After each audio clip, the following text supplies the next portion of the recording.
Congressman Jim Jordan, who's the chairman of the Republican Study Committee. Thank you. Thanks for being here. You know, go Buckeyes, yeah.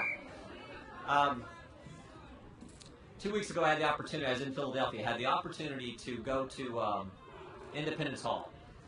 And when you walk in there, and you imagine in your mind where Jefferson sat, where Adams sat, where Franklin sat, and what these men did when they started this grand experiment in liberty we call America. And you think about the declaration that was put together there, signed, where these guys wrote, and I tell folks, next to Scripture, the best words ever put on paper, we hold these truths to be self-evident, all are created equal, endowed by our Creator with inalienable rights, life, liberty.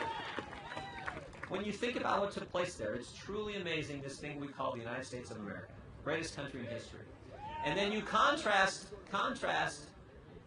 the actions and the words and the wisdom of the founders with what we're hearing in the United States Senate, the comments by Senator Schumer, where he's more interested, frankly, in playing politics than he is about the future of the country, which is truly at stake. Where he says, saving money for taxpayers is extreme. I mean, think about that. And you think about these guys who put their lives, their fortune, their sacred honor on the line, and you contrast that with the actions of so many politicians today, where $61 billion is extreme. I mean, you all know the numbers. We got a $14 trillion national debt. We got a $1.6 trillion annual deficit. Last month, the largest monthly deficit in American history. Shortest month of the year, $220 billion.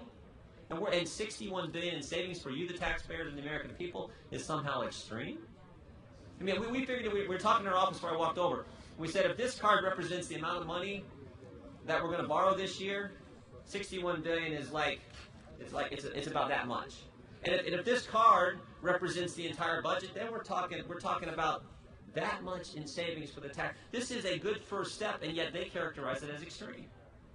Last night we heard. We listened to a guy give a speech. Maybe you've heard of this guy, Chris Christie. You ever heard of that guy? And he made a point.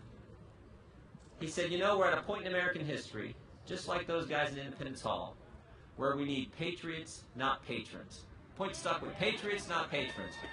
I learned a long time ago that if you want to accomplish anything of meaning or significance, you got to get in the game. On the sidelines, nothing much happens. In the shadows, in the twilight, nothing much good happens there. You got to be willing to get off the sidelines, get out of the shadows, and get in the game. And I want to thank you for doing that. We're at a critical point in American history, and you all are making a huge difference in helping us put the country back on the right path. And I'll just finish with this. I had my background's actually in the sport of wrestling. Had a coach in high school who had next to my parents, probably had the biggest impact on my life of anyone. He was the toughest teacher in our school. We taught chemistry and physics. Toughest wrestling coach in the whole darn state of Ohio. And this is no exaggeration, every day he talked about discipline. He said, Jordan, you want to do well in my class, this is chemistry.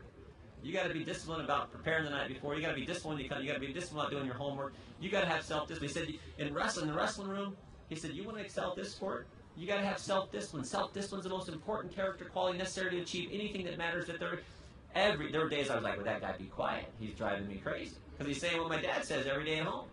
He had a great definition. Hangs in our wrestling room today at our school. He said, discipline's doing what you don't want to do when you don't want to do it. And basically that meant doing things coach's way when you'd rather do them your way. And meant doing things the right way when you'd rather do them the convenient way. Well, I've only been in Washington a few years, but one thing I've seen, the politicians love to do things the convenient way. It's so convenient just to kind of kick the can down the road, just to kind of keep spending, just to kind of play around the edges.